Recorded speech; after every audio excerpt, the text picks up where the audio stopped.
sa Pilipinas. NBC Manila Broadcasting Company. DZRH, member, kapisanan ng mga broadcaster ng Pilipinas. Eh di wala na tayong problema. Kusa na pala siyang umalis eh. Hindi mo naiintindihan, Henry. Ha? Kailangan hanapin natin si Manang Loleng. Kailangan maibalik natin siya dito sa malaking bahay.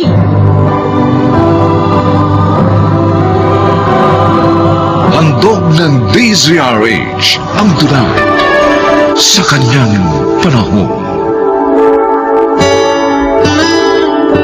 Nabubura nga ba ang mga alaala?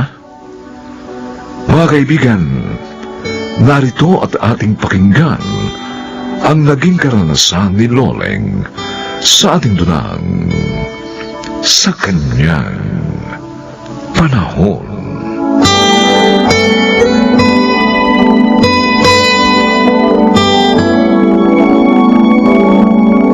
Manang Loleng, huwag na kayong mag-abalang magluto ng hapunan. Sa labas na lang kami kakain ni na Henry at Benji. Aalis na ho kami. Ay, maluluto na itong pesang dalag, Mabel. Ah? Ay, alam mo ba, sariwa ang mga dalag na ito. Tumatalon-talon pa ito nang biling ko kanina sa palengke. Para nga din huwag na kayong mapagod. Magpahinga na lang kayo. Ay, kaya ko pang magluto. Lahat ang gawain dito sa malaking bahay, kaya ko pang gawin. Ang mabuti pa, tawagin mo na si Henry at Benji. Ipaghahain ko na kayo. Napakasarap nitong pesang dalag na niluto ko para sa inyo. Ay, magsikain na kayo!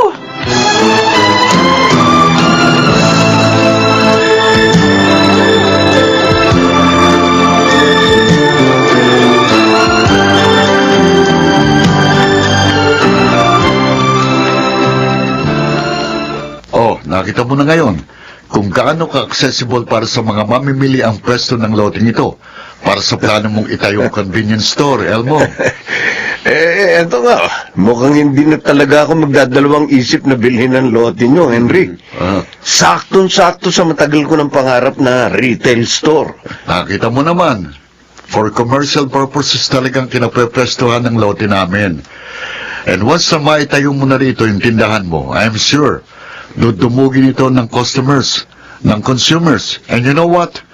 Makatutulong ka pa sa employment ng mga tao sa lugar na ito. Exactly. Yan din ang isang purpose ko sa pagtatayo ng negosyo.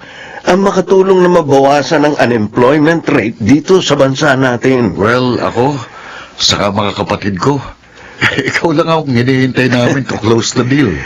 20 million. Mhm. Nakahanda ako kung kailan natin pag-uusapan ng tungkol sa mga dokumento.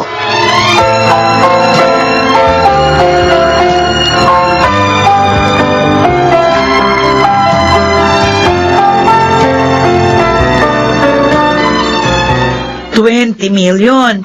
O, okay sa akin yun. Okay yung presyo na yan.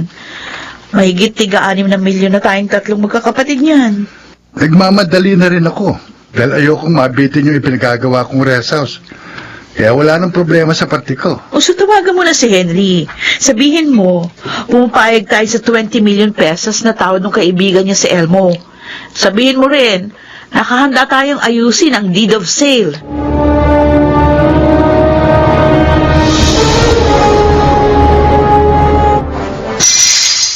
Ay! Ano yung malakas na ingay na yun na nanggaling sa kusina?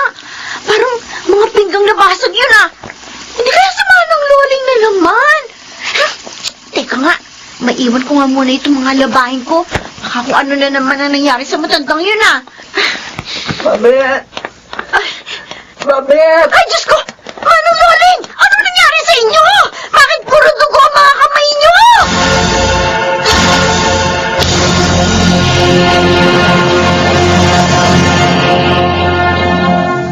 Sa susunod, huwag niyo na po kasing ilabas sa cabinet yung mga lumang pinggan, Manang Loling. O, tingnan nyo.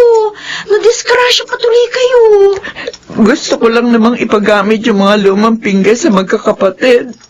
Paborito kasi nila yung mga pinggan na yan ng mga bata pa sila. Basta.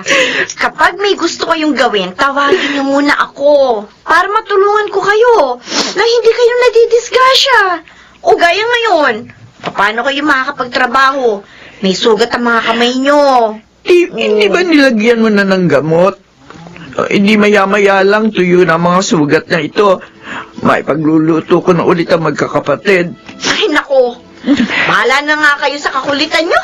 Paulit-ulit na nga nila sinasabi sa inyo na huwag nyo na sila ipagluto dahil sa labas na nga lang sila kakain. Siya na nga kayo. Itutuloy ko na ilabahin ko. Hindi naman ako mananalo sa kakulitan ninyo eh.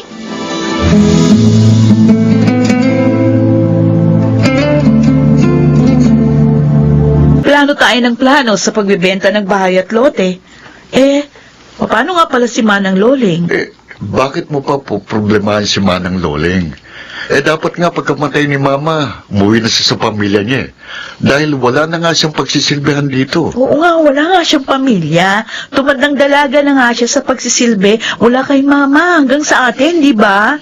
Imposible namang wala siya kahit isang kamag-anak na mauuwian. Ganito, ang mabuti pa, pagkatapos ng bayaran sa bentahan ng lupa, bigyan na lang natin siya ng pera. Bahala na siya kung saan siya pupunta. O magkano naman ang ibibigay natin sa kanya? 20,000. Pwede. Malaking tulong na yun sa kanya.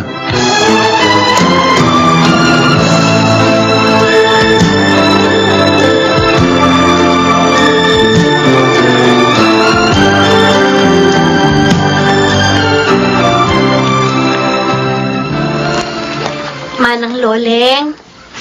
Oh, hating gabi na po ah. Bakit hindi pa kayo natutulog? Wala kasi nang marinig ko ang pag-uusap ng magkakapatid tungkol sa pagbebenta sa bahay at lote na ito. Nagulo na isip ko. Ay, kaya nga po pala ako sumilip dito sa kwarto niyo ngayon para magpaalam na rin po sa inyo. Manang Loleng, may bago na po akong malilipatan bilang kasambahay. O kayo po. Saan kayo pupunta? Ewan ko. Hindi ko alam. Kasi nga, malaking bahay lang na ito ang tirahan ko. 15 taon pa lang ako, nandito na ako. Nagsisilbi na ako rito. Mula pa sa mga magulang nila, hanggang sa kanilang magkakapatid. Ang dinig ko po sa bagong magmamay-ari nitong lupa, ipagigibaraw po kaagad ang malaking bahay para maumpisahan agad yung ipatatayo nilang convenience store. Ako, alam mo, sa malaking bahay na ito na buo, ang maraming alaala ng aking nakaraan. May masasaya, may malulungkot, mayroon ding masasakit. Pero para sa akin, mahalagang alaala ang lahat ng iyon. Mahalagang alaala na bigla na lang mabubura ngayon. Henry! Benji! Si Manang Loling! Wala raw sa kwarto niya, sabi ni Babit. Pati yung balutan niya ng mga damit. Ha? Wala na rin doon. Di wala na tayong problema. Kung sana pala siyang umalis Hindi mo naiintindihan, Henry. Kailangan hanapin natin si Manang Loling. Kailangan maibalik natin siya rito sa malaking bahay. What? Nagbibiro ka ba, Mabel? Ulitin mo nga yung sinabi mo.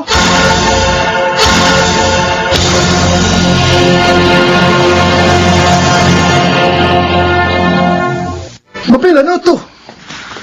Nang dahil lang sa pagkawala ni Manang Loling, hindi na matutuloy ang pagbebenta natin sa bahay at lupa. Isipin mo, Mabel, ngayong araw ng bayaran ng bentahan. Paano ko sasabihin kay Elmo na umatras tayo? Anong mukhang iharap ko rin sa tao? Narinig niya kagabi ang pag-uusap natin tungkol sa lupa. Ano ngayon? Nakita ko siyang tumalikod, umiiyak. Alam ko nasaktan siya sa mga narinig niya. Kaya nga siya umalis Dahil nasaktan siya. Kaya hayaan na natin siya, okay? Hindi niyo ba natatanong sa mga sarili niyo? Mula nung makatapos tayo ng pag-aaral, na magkatrabaho tayo, nang magkanya-kanya na tayo ng buhay dahil nagkaroon na tayo ng kanya-kanya rin pamilya, ngayon lang tayo muling tumuntong sa bahay na ito. Na ang intensyon pa natin, ibenta.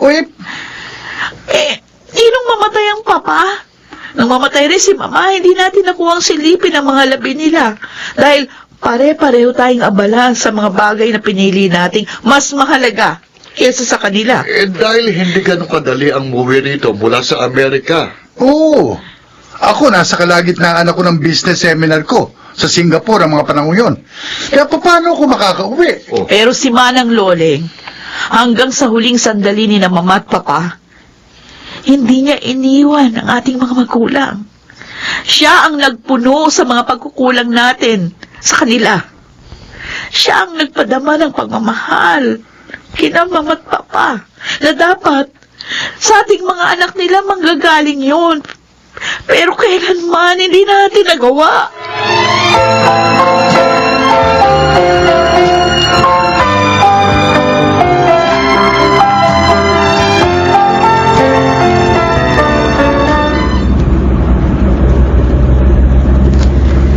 Mama Bel!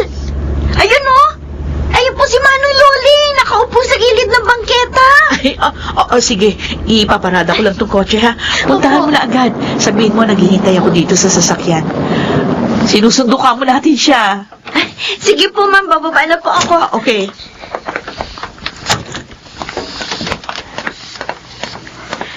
Babet? Manong Loling! Tara na po umuwi sa malaking bahay.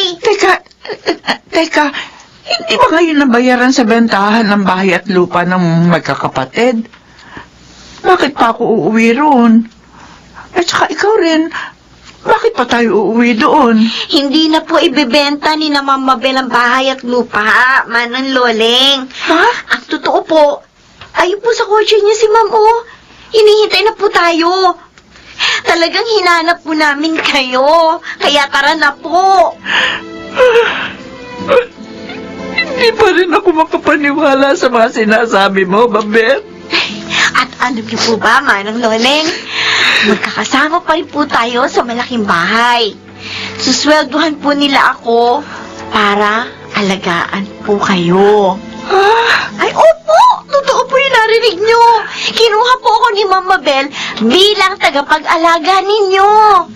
Talaga ba, Babet? Opo. Hindi ba ako nananaginip lang sa mga naririnig ko? Hindi po. Totoo ba lahat yung mga sinasabi mo?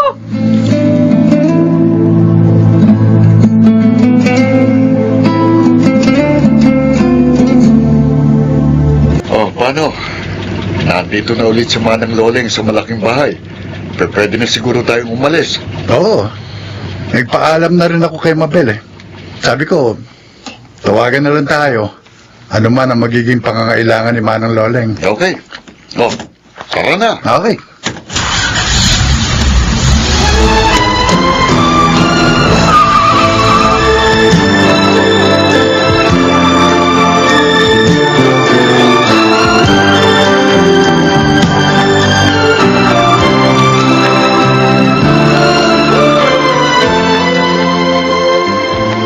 Babet, ano ba? Hindi mo ba ako nakikita? Ako na itong dinidinigan mo Naliligo rin naman kayo mamaya. Kaya talagang paliliguan ko na rin kayo. Babet, sabi huwag mo akong basahin. Giniginaw ako. Bata ka. Sabi, ay! Ano ba? Ayun mo na lang ulit yung Manang Loleng, Ayoko, nagiginaw nga ako. ang mga kabutihang loob niyo sa nakaraan, Diyan. yun ang nagmulat sa akin. Tama na. Para ibalik namin magkakapatid ang lahat ng yun sa inyo. Babasahin din kita. Hindi biro pag silbing inukol niyo sa aming pamilya. Tama Dahil buong buhay niyo, isinakripisyo niyo sa amin. Ay, tama na. Napakapalad namin Ano ba na dumating ang isang katulad niyo sa aming buhay.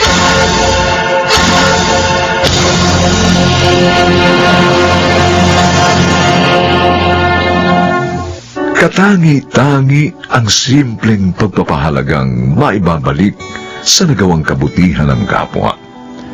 Kung saan, batid din natin kung kanino nagmumula ang mga biyayang ating tinatamasa upang ibahagi sa iba sa kanyang panahon.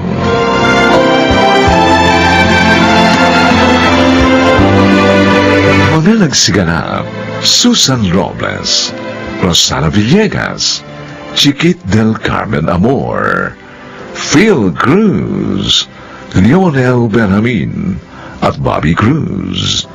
Special sound effects Jerry Mutia. Technical Supervision, Eric Lucero at Bong Muyar. Musical Scoring, Buboy Salong. Ang kasaysayang ito'y mula sa panulat ni Sel Barlam. At sa pinagsamang direksyon ng inyong lingkod, June Martin Legaspi at Roberto Bobby Cruz. Sa kanyang panahon.